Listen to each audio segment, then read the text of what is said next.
సూర్యుడు తనకి ఇష్టమైన భక్తుల్లో ఒకడైన సత్రాజిత్ అనే రాజుకి వజ్రాన్ని ఇచ్చాడు. ఈ శామంతకమణి ప్రతిరోజు కొంత బంగారాన్ని తయారు చేస్తుంది. ఆ బంగారాన్ని ఉపయోగించి సత్రజిత్ తన రాజ్యాన్ని పరిపాలిస్తున్నాడు.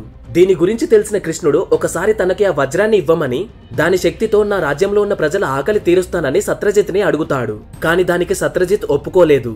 కొన్ని రోజుల తర్వాత సత్రజిత్ తమ్ముడైన ప్రసేన ఆ వజ్రాన్ని ధరించి అడవికి వేటకి వెళ్లాడు.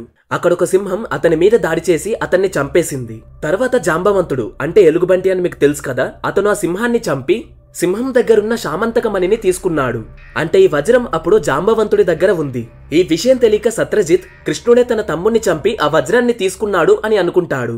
ఆ విషయం తెలుసుకున్న కృష్ణుడు వెంటనే అడవికి వెళ్లి జాంబవంతుడితో యుద్ధం చేసి అతన్ని ఓడించి అతని దగ్గర నుండి ఆ వజ్రాన్ని తీసుకున్నాడు.